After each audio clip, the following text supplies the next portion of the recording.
Section 3. You will hear a seminar with Dr. Martin Merriweather of the Antarctic Centre in Christchurch, New Zealand. First, you have some time to look at questions 21 to 26.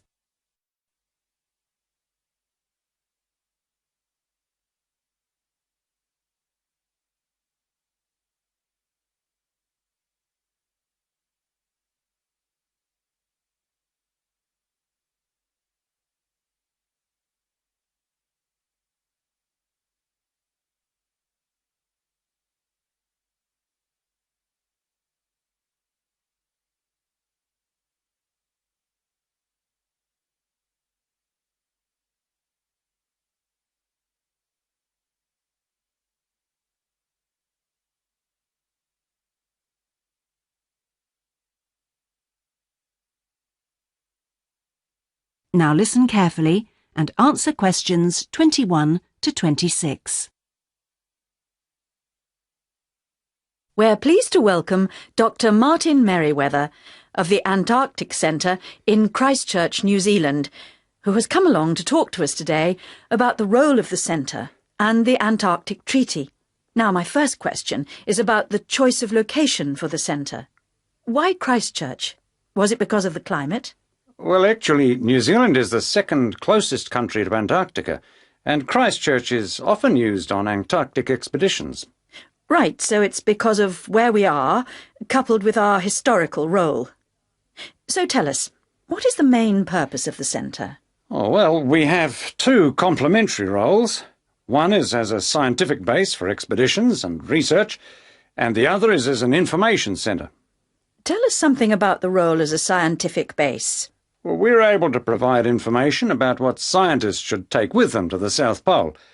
For example, the centre contains a clothing warehouse where expeditions are supplied with suitable clothing for the extreme conditions. I suppose you need a bit more than your normal winter coat. Yes, exactly.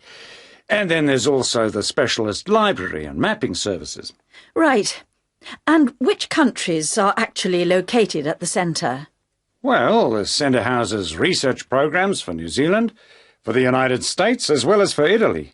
There's even a US post office at the American Air Force Base here. Really? And what does the Visitors Centre offer?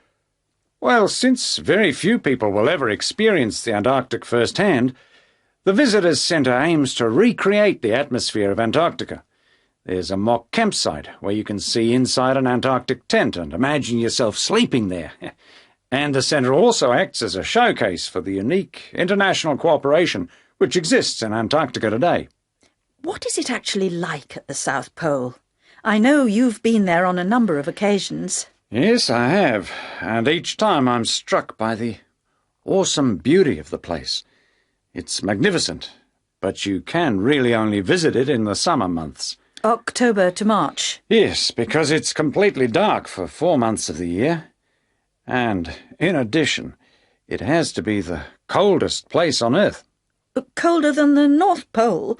Why is that? Well, unlike the North Pole, which is actually a frozen sea, Antarctica is a landmass shaped like a dome, with the result that the winds blow down the slopes at speeds of up to 150 kilometres an hour. And that's what makes it so cold. Oh. And one other interesting thing is that Antarctica is the driest continent on Earth, surprisingly, and so you have to drink large amounts of water when you're there. How old is Antarctica? Oh, we're pretty sure it was part of a larger landmass, but it broke away from the rest of the continent 170 million years ago. How can you be certain of this? Because fossils and rocks have been discovered in Antarctica, which are the same as those found in places such as Africa and Australia. Amazing.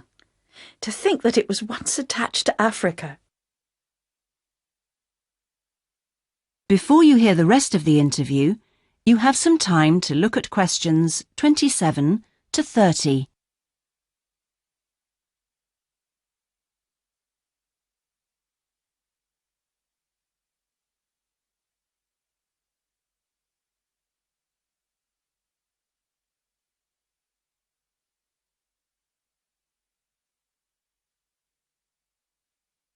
Now listen and answer questions 27 to 30. Now, let's just have a look at the Antarctic Treaty. How far back does the idea of an international treaty go? Well, as far back as the 19th century, when 11 nations organised an international event. When was that exactly? In 1870, and it was called the Polar Research Meeting. And then, not long after that, they organised something called the First International Polar Year. And that took place when exactly? Over 2 years, from 1882 to 1883. But it wasn't until the 1950s that the idea of an international treaty was proposed.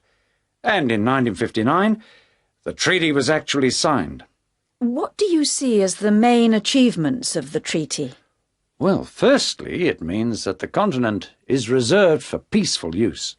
That's Article 1, isn't it? Yes. That's important, since the territory belongs to everyone. Yes, but not as important as Article 5, which prohibits any nuclear explosions or waste disposal. Which is marvellous.